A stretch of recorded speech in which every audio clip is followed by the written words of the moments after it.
Hello, and happy summer from your friends at the Financial Advisory Group. We are so happy to report that we are back open here at the office and having clients come in on a pretty regular basis over the last couple of weeks. It is so nice to get back to seeing people again and get to see you again and get to talk with you. And there's a lot to catch up on since it's been a long time since we've seen most of you face to face. So feel free as the meetings keep rolling on that we're more than happy to have you here in the office, outside at the picnic table, or we can continue to do phone calls or Zoom, whatever works best for you.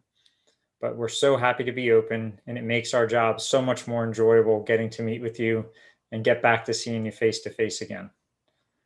When we look back over these last 15 months, when we started this journey, we referenced a lot of classic rock songs. And I think it's true that we can look back now and say, man, what a long, strange trip it has been, right? And we talked about it back a couple, 12 months ago, that the waiting was going to be the hardest part, like Tom Petty said, right? The waiting to get through this was so hard.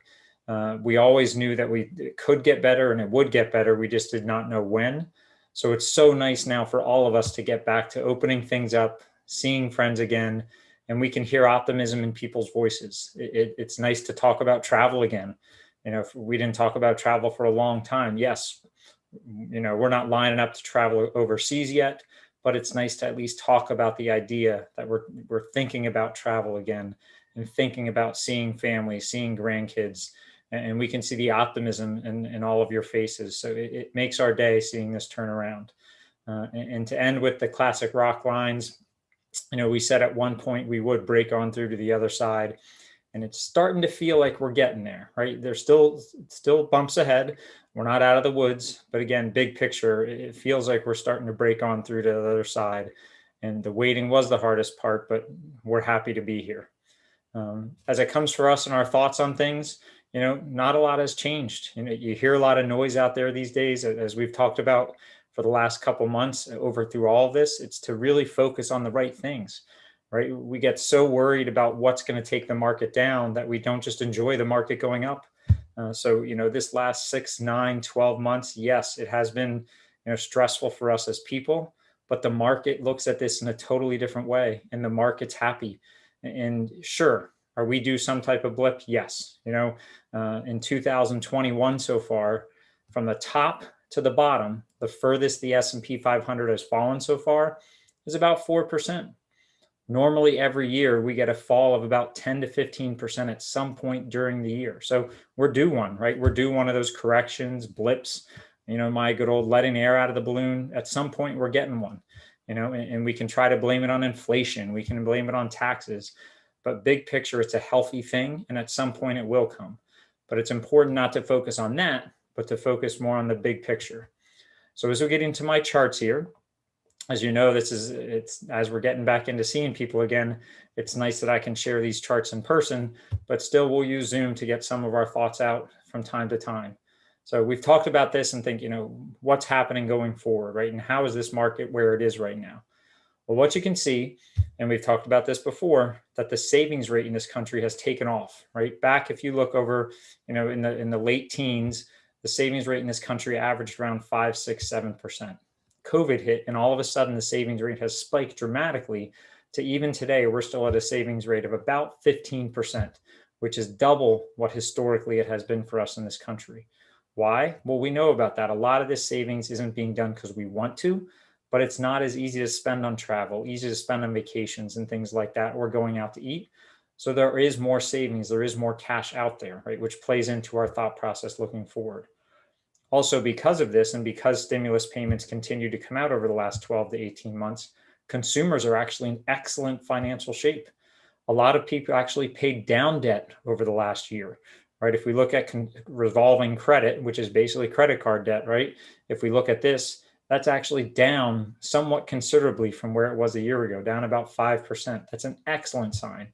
So consumers not only are saving more, but they're also paying down debt, which puts them in a confident position.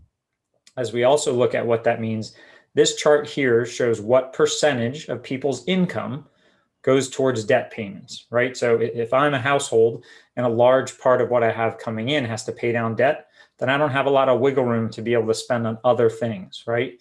If you look back to the 2006, 2007, 2008 housing bubble, at one point we were averaging on average, 13 to 14% of our income was going purely towards debt payments. We're down to almost an all-time low right now of close to 8 or 9%. That is a huge difference, right? What does that mean? It's important. It means we as people in this country as a whole have more money to spend on other things besides our debt, right? So put this all together. We're saving more. Our credit card balances, our debt balances are down. And because of that, we have more free cash flow, right? What does that also lead to? The amount of money in money market funds or cash today for this country are basically at the highest level they've ever been. Again, look back the last 5 years, COVID hits, all of a sudden we start saving more, not necessarily because we wanted to, because it was easier for us to do it. It was harder to spend. What does all this mean when we put it together? Consumer spending has come snapping back over the last couple months. This chart shows consumer spending over the last 3 years, over the last 3 years.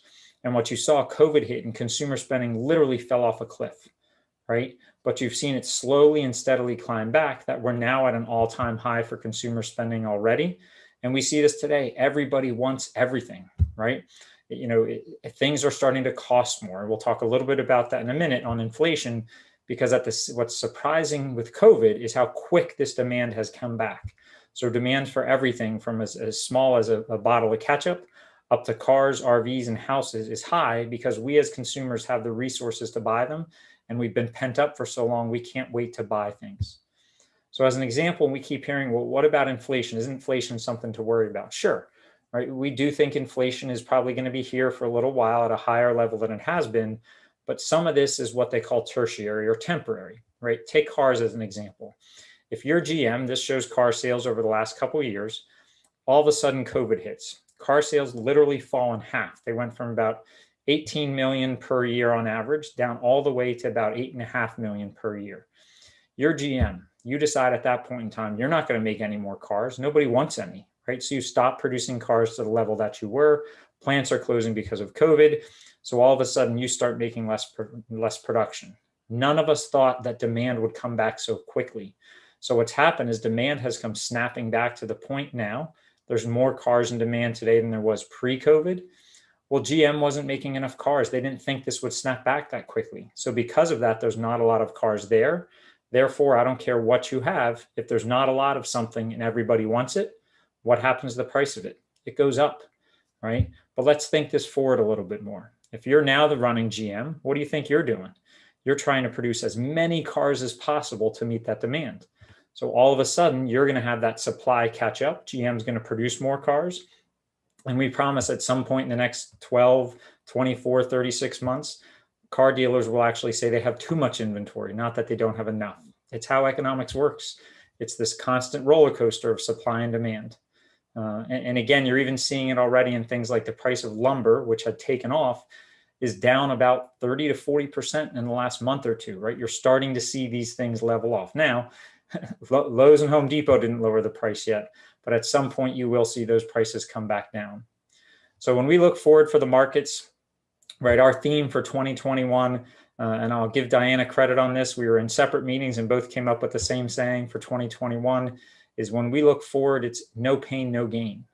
What do we learn? What do we mean from that? Well, look at the last 5 years. When we review returns for the last 5 years, they've been phenomenal, right? It's been a great 5-year run. But keep in mind, that didn't come without any pain. In the last 5 years, when we look at this chart, it includes the worst December in 100 years, back at the end of 2018. It also includes the worst March ever, which we all remember back in COVID, which also included some of the worst weeks ever and some of the worst days ever, right? So yes, when we look back at this 5-year period, wow, it was a great 5 years, but we forget how much pain we had to go through to get there, right? And our message is, if we want to make these good returns, we have to be willing to take some pain. Just like Rocky and Rocky IV, where they shipped him out to train out in the wild, right? He went through a lot of pain, but at the end, the reward was worth it, right? So just like that in investing, we think, we have to learn from this, that there's no magic pill. There's no way to become a great athlete without putting the work in. There's no way to be a good investor without taking some of that pain on. So sure, this market is due some type of blip, some type of correction, and maybe a little bit of pain.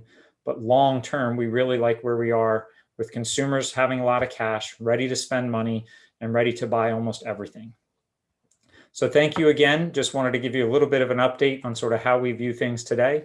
Like we said before, we're so excited and happy and can't wait to see you all here in the office over the coming weeks and months and getting a little bit back to that normalcy.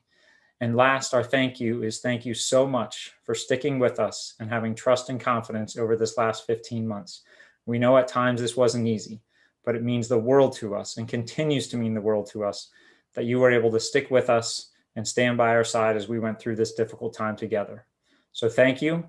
We look forward to seeing you again. We look forward to a great summer ahead, and make it the best summer that you can.